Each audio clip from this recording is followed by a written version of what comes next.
Hello mga mare, welcome nga ulit sa Mama Cha Vlogs. Ngayong gabi nga to. Gabi ko to ni-record, gabi ko to ginawa guys. May ang dami sinasabi ni ating.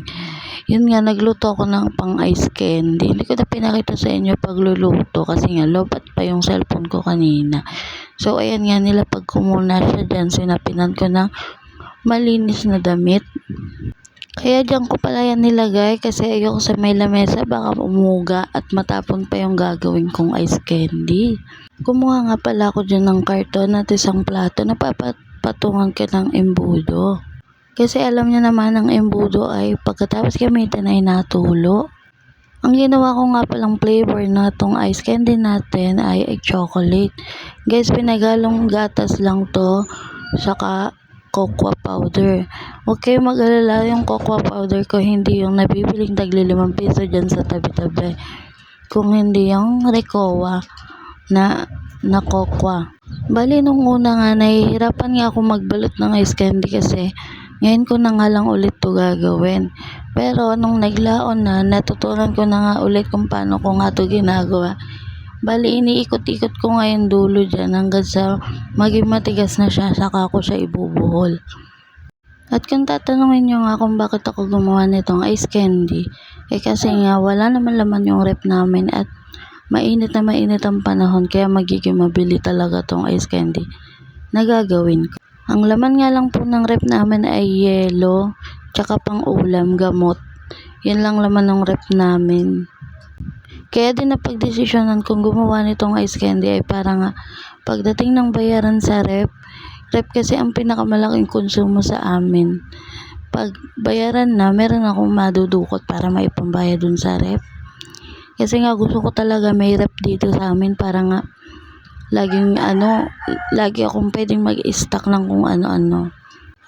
Sa mga panahong yan, parang ay gusto ko na itong tigilan. Tinatamad na ako kasi anong oras na nga nito.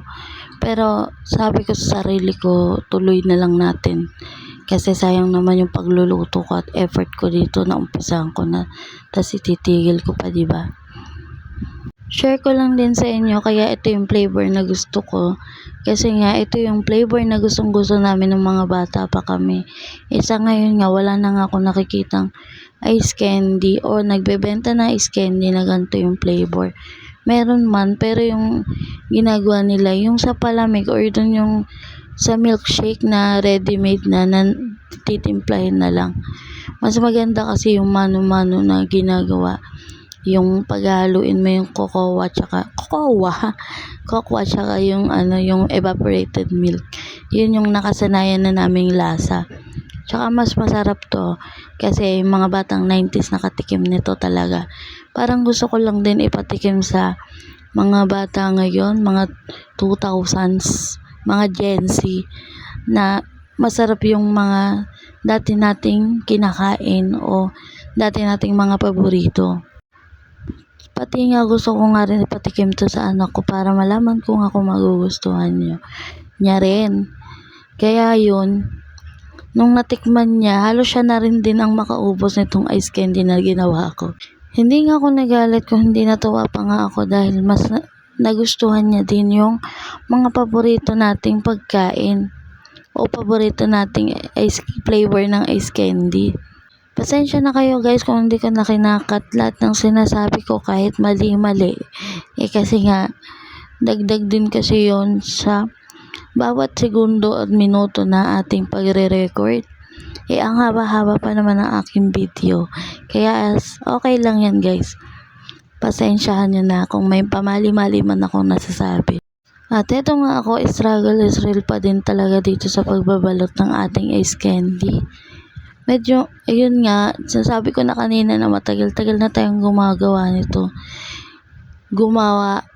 Kaya nalimutan na natin yung proseso o tamang pagbabalot ng ice candy.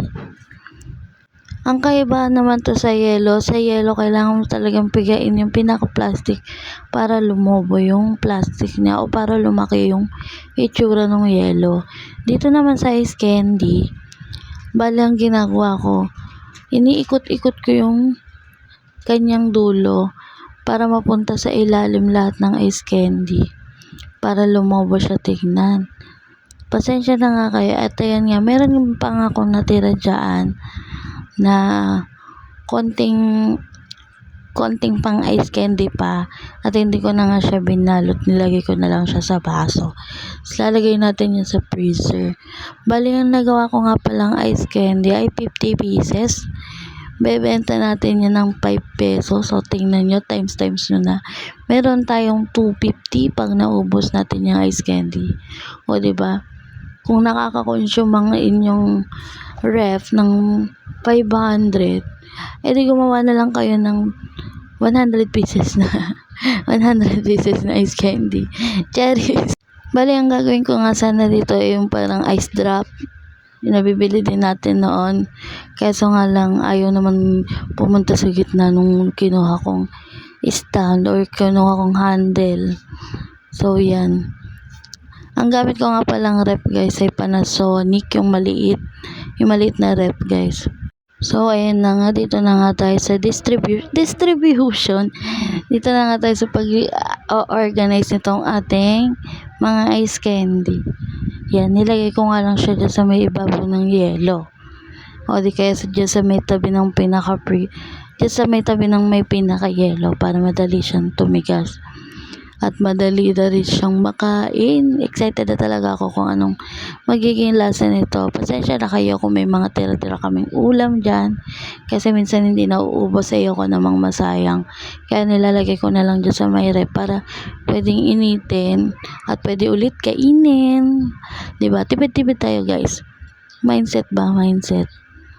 Pag wala tayong pambiling ulam, ayun na lang, buklat na lang sa rep kung anong nandyan, yun ang kainin. Huwag tayong pihikan sa pagkain, guys.